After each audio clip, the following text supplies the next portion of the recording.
This is Mad Max, Mike England, go for her spinner, Eric Taylor England, Mike England the Trout, man of many names, blah blah blah. Today we're gonna do some Copenhagen straight long cut again. We did earlier videos, and we're gonna tell a little story about 7-Eleven and a little bit about the crew I ran with.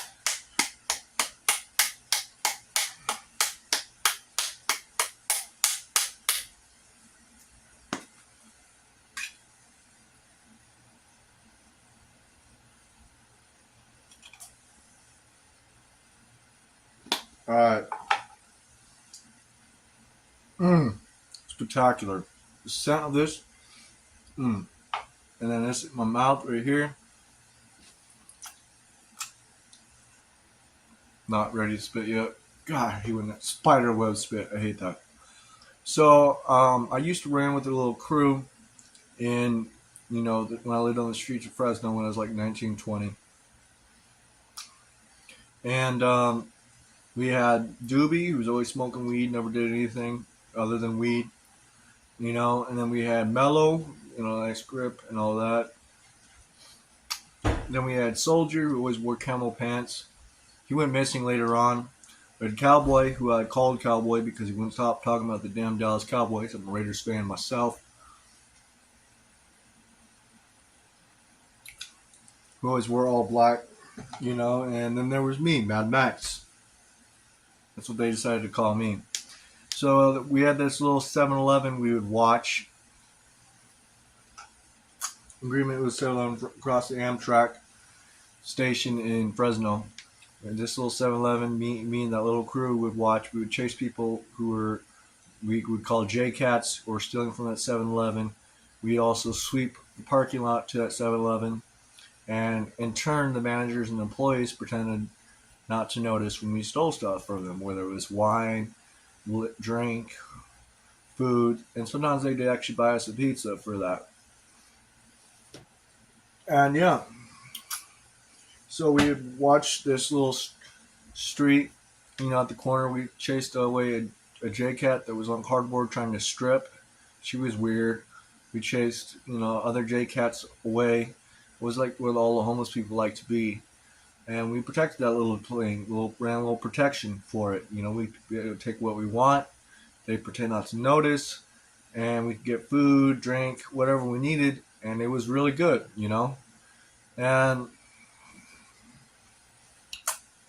one time we chased this guy to the train tracks. We each took a punch at him, knocked him out.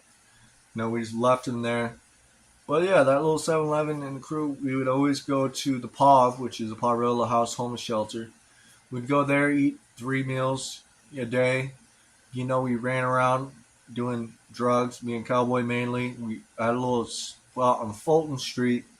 It was like a store that they were remodeling, but they never did anything but, demolish most of it. So I'd pull back this big plywood sheet. Me and Cowboy would go in there. That was our little cut that we would sleep in. Regular, and only him and I know about it. And some of the crew knew about it, but they had their own little cuts that they'd like to go in. So yeah, pretty much we ran amok. Me and Cowboy were real close like this.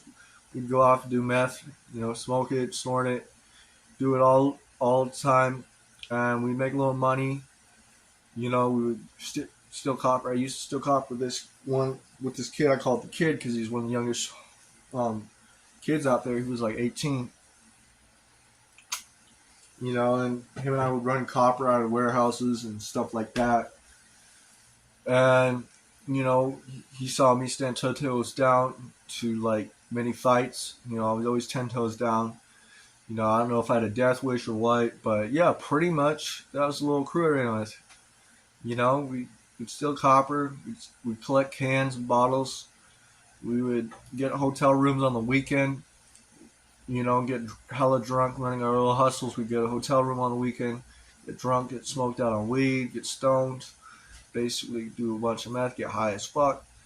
And we also had Chucky with us. He was a real good guy. Still in contact with him on occasionally. And yeah, basically that was the name of the game. It was survive, make money, get a hotel room on the weekends, protect 7-Eleven. And that's a short story for now. Thank y'all. And Max out.